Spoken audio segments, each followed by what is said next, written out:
जब भी हम आय का इस्तेमाल करेंगे, जब भी हम आय का इस्तेमाल करेंगे तो उस वक्त हमेशा आय के साथ हम एम का इस्तेमाल करेंगे, हमेशा हम एम का इस्तेमाल करेंगे। अस्सलाम वालेकुम दोस्तों, वेलकम टू आवर चैनल। दोस्तों, आज आपके सामने इज एम आर के बारे में एक आसान तरीके से समझाने के लिए आपके सामने हाजिर हुआ हूँ। दोस्तों, अंग्रेजी सीखने के लिए इज एम आर का जो रोल है वो बहुत ही अहम है। अगर हम चाहते हैं कि हम इंग्लिश बोले तो हमारे लिए ज़रूरी हो जाता है कि हम इज एम आर के बारे जानें। तो दोस्तों, उसी को लेकर मैं आज बड़े ही आसान तरीके से और सलीस अंदाज में, ताकि आपको समझने में कोई तकलीफ ना हो, उसी तरीकों को लेकर आपके सामने मैं हाजिर हुआ हूँ। दोस्तों, इज एम आर का क्या माना है, उसको उर्दू में हम कैसे प्रयोग करते हैं, उसका इस्तेमाल हम कैसे करते हैं, और साथ ही साथ एक कंपैरिजन उर्दू और इंग्लिश का हम कैसे करेंगे जो हमारे समझने में मदद करे। दोस्तों, हम उस तरीके से भी समझाने की आपको कोशिश करेंगे। दोस्तों, जैसा कि आप देख रहे हैं कि हमने एक यहाँ फॉर्मेट बनाए हुए हैं इज एम आर के बारे में। इज एम आर दोस्तों, जैसे हम उर्दू में बोलते हैं है, हूँ, हो और हैं जमा के साथ, तो दोस्तों वैसा ही इस्तेमाल हम इंग्लिश में भी करते हैं, वैसे ही इस्तेमाल। मैं एक मिसाल दूं आपको दोस्तों, कि जैसे हम उर्दू में बोलते हैं मैं एक लड़का हूं, अगर मैं इसकी जगह अगर मैं इस तरीके से बोलूं कि मैं एक लड़का है, तो आप समझेंगे कि ये गलत बोल रहा है।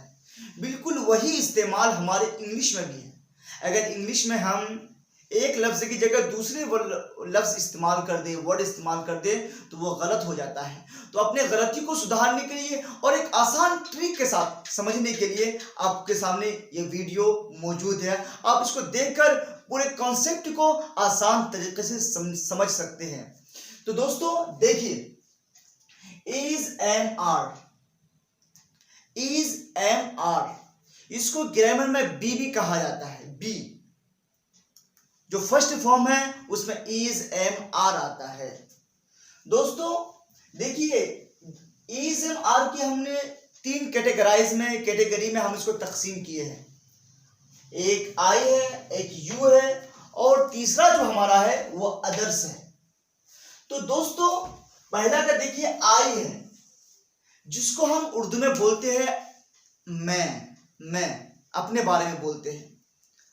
तो दोस्तों देखिए, जिस तरह हम उर्दू में बोलते हैं मैं के साथ हमेशा हूं का लफ्ज इस्तेमाल करते हैं। हमेशा जब भी हम हूं लफ्ज बोले या मैं लफ्ज का इस्तेमाल करें तो हम उसके साथ हम हूं का इस्तेमाल करते हैं। इसी तरीके से जब भी हम आय का इस्तेमाल करेंगे, जब भी हम आय का इस्तेमाल करेंगे तो उस वक्त हमेशा आय के साथ हम एम का इस्तेमाल करेंगे, हमेशा हम एम का इस्तेमाल करेंगे। दोस्तों अब समझिए, बिल्कुल आसान तरीका है। जब भी हम आय का इस्तेमाल करेंगे तो उसके साथ एम का भी इस्तेमाल करेंगे। एक दो मिसाल ले लीजिए, कुछ एग्जाम्पल के साथ आपको मैं समझाने की कोशिश करता हूं। जैसा कि अगर मैं बोलूं कि मैं एक लड़का हूं, दोस्तों मैं एक लड़का हूं, दोस्तों क्या बोलेंगे? आई। अब क्या इस्तेमाल करेंगे आप? आपको बात पूरी तरह समझ में आ गई होगी। आई के साथ हमेशा एम का ही इस्तेमाल करेंगे, तो उसको बोलेंगे आई एम अ बॉय। देखिए दोस्तों, अगर यहां पर हम एम की जगह हम इज का इस्तेमाल कर दे या फिर आर का इस्तेमाल कर दे तो बिल्कुल जुमला गलत हो जाएगा। तो हमको क्या समझ में आया कि आई के साथ हमेशा हम एम का इस्तेमाल करेंगे। और एक मिसाल लीजिए, मैं एक स्टूडेंट हूं, मैं एक स्टूडेंट हूं, यहां भी आई है तो यहां पर भी आई एम अ स्टूडेंट। तो यहां भी आई के साथ हम एम का ही इस्तेमाल किए। तो हमको ये बात समझ में आई कि आई के साथ हमेशा हम एम का ही इस्तेमाल करेंगे।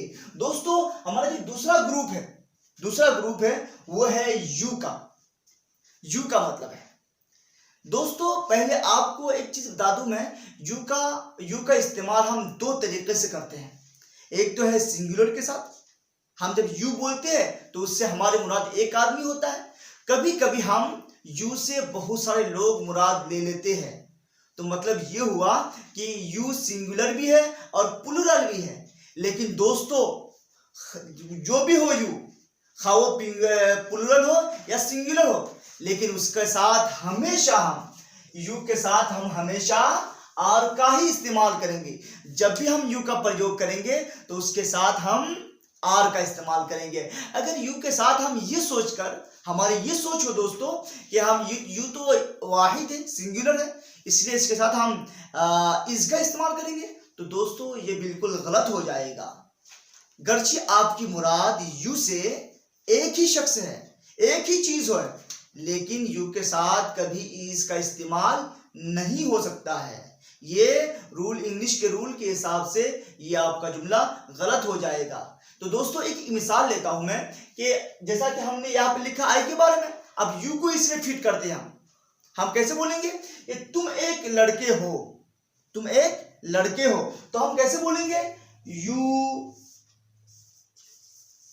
Are a boy, you are a boy. तो देखो दोस्तों यहां पर यू के साथ हम क्या इस्तेमाल किए, आर का इस्तेमाल किए। गर्ची हमारी मुराद, हम जो बोल रहे हैं वो एक लड़के के लिए बोल रहे हैं, लेकिन फिर भी यू के साथ हम आर का इस्तेमाल किए। दोस्तों ऐसे ही स्टूडेंट पे ले आए तो हम बोलेंगे you are a student, student. हम यू इज बोलेंगे या यू एम बोलेंगे तो जुमला हमारा गलत हो जाएगा। दोस्तों जो हमारी आखिरी कैटेगरी है, जो आखिरी ग्रुप है हमारा, वो है अदर्स का। हमने इसको अदर्स में क्यों बोला, इसलिए कि यहां पर भी दो कैटेगरी है, दो ग्रुप है। हमने इसको दो ग्रुप में इसको तकसीम किया है, एक है सिंगुलर के नाम से और एक है प्लूरल के नाम से। दोस्तों सिंगुलर किसे कहते हैं, प्लूरल किसे कहते हैं, हम अपने अगले वीडियोस में इसके बारे में पूरे डिस्क्रिप्शन के साथ आपके सामने पेश करेंगे। लेकिन अभी समझने के लिए कुछ बातें आपके सामने पेश कर देता हूं मैं। दोस्तों सिंगुलर उसको कहते हैं हर वो चीज जो एक हो, खा वो इंसान हो जाए या जानवर हो या कोई और चीज हो, बेजान चीजें हो। अगर वो एक चीज है तो वो सिंगुलर है। लेकिन अगर एक चीज से ज्यादा हो जाए, एक चीज से ज्यादा हो जाए तो वो इंग्लिश में वो जमा है। लेकिन दोस्तों यही अगर अरबी में जाए हम तो वहां पर दो चीजों के लिए या दो शख्स के लिए हम तस्निया का लफ्ज इस्तेमाल करते हैं। लेकिन दोस्तों यहां पर हम इंग्लिश में एक चीज हो, ये याद रखिए आप लोग, अगर एक है कोई भी, खा वो शख्स हो, चीज हो या फिर किसी और बेजान चीजें हो, सबके लिए हम अगर एक चीज हो तो उसके साथ हम सिंगुलर बोलेंगे। सिंगुलर के साथ हम हमेशा, आप देखिए सिंगुलर के साथ हम हमेशा इज का इस्तेमाल करेंगे। सिंगुलर के साथ हम हमेशा इज का इस्तेमाल करेंगे। और अगर प्लूरल हो जाए, प्लूरल का मतलब एक से ज्यादा हो जाए कोई भी चीज, खा वो इंसान हो, जानवर हो या फिर और बेजान चीजें हो, कोई भी चीजें हो, तो उसके साथ हम दोस्तों आर का इस्तेमाल करेंगे। जिस तरह हम यू के साथ आर का इस्तेमाल करेंगे, वैसे ही जहां भी हम प्लूरल देखे उसको उर्दू में जमा बोलते हैं, जमा देखे तो उसके साथ हम आर का इस्तेमाल करेंगे। दोस्तों इसका इस्तेमाल हम कैसे करेंगे, इसका इस्तेमाल वो प्रोनाउन भी है और वो नाउन्स भी है। प्रोनाउन में देखेंगे आप ही है, ही का मतलब होता है एक मर्द, एक लड़का, एक आदमी, उसके लिए हम ही का लफ्ज इस्तेमाल करते हैं। वही अगर फीमेल के लिए इस्तेमाल करें, एक फीमेल के लिए, एक औरत के लिए, तो हम शी लफ्ज का इस्तेमाल करते हैं। दोस्तों यही ईट का लफ्ज ले आ जाए तो ये बेजान चीजों के लिए इस्तेमाल करते हैं। यहीं पर अगर किसी नाउन का नाम ले ले दोस्तों, नाउन का मतलब होता है किसी आदमी का नाम ही ले लिए, जैसा कि जैद है, जैसा कि अहमद है। तो दोस्तों अहमद जो है ये भी एक शख्स का नाम है, वहां पर दो नहीं है। जब एक शख्स है अहमद तो वो एक हो गया, और वो जब एक है तो वो सिंगुलर हो गया। तो आप जब सिंगुलर हो गया तो उसके साथ हम हमेशा इज का इस्तेमाल करेंगे। आप बोलेंगे अहमद एक लड़का है, अहमद एक लड़का है, तो हम कैसे इस्तेमाल करेंगे दोस्तों, अहमद इज अ बॉय। देखिए दोस्तों यहां पर अहमद के साथ हम इज का इस्तेमाल क्यों किए, अहमद के साथ इज का इस्तेमाल इसलिए किए क्योंकि अहमद सिंगुलर है, एक लड़के का नाम है, एक शख्स का नाम है, दो शख्स का नाम नहीं है। हम जो बोल रहे हैं अहमद बोल के, तो हमारी मुराद एक ही शख्स है, इसलिए यहाँ पर अहमद सिंगुलर है। ऐसे ही है, she is a girl, he is a boy, तो हम इसलिए ही और शी के साथ भी इज का ही इस्तेमाल करेंगे। लेकिन दोस्तों प्लूरल, जो एक से ज्यादा चीज हो उसको हम प्लूरल बोलते हैं। तो आप देखें दे, अगर प्रोनाउन में जाए हम तो दे का मतलब होता है वह सब। आप बोलेंगे वह सब लड़कियां हैं, वह सब लड़कियां हैं, तो आप देखिए वह सब जब बोलते हैं तो हमारी मुराद जो होती है वो एक से ज्यादा होती है, एक से ज्यादा है। मतलब हमारे कहने का मतलब ये हुआ कि वहां ये पर वो सब जो है वो एक से ज्यादा लड़कियां हैं, वो सब लड़कियां हैं। तो वहां पर जब वह सब है प्लूरल है तो उसके साथ हम हमेशा आर का इस्तेमाल करेंगे। और हम एक एग्जांपल लेते हैं, देखिए एग्जांपल आप बोलेंगे they are girls, they are girls, वो सब लड़कियां हैं। ऐसे बॉयज में भी सेटिंग कर सकते हैं आप। एक मिसाल बनाइए, वह सब लड़के हैं, दे आर बॉयज, वह सब लड़के हैं। तो दोस्तों यहाँ पर देखिए हम इज एम आर को एक नक्शे के साथ, एक फॉर्मेट के साथ आपको समझाने की कोशिश की है। मुझे उम्मीद है कि आपको जो हमने कुछ एग्जाम्पल के साथ आपको समझाने की कोशिश की है, आपको हमारी बात पूरी तरह से समझ में आ गई होगी।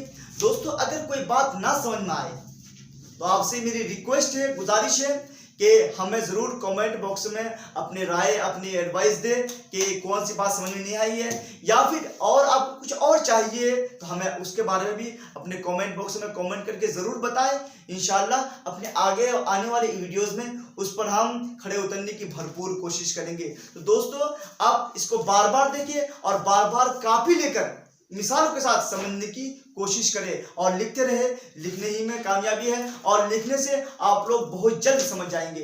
दोस्तों फिर इंशाल्लाह हम अगले वीडियोस के साथ आपसे फिर इंशाल्लाह मिलेंगे जल्दी ही। तो अब तब तक के लिए अलविदा दोस्तों, शुक्रिया।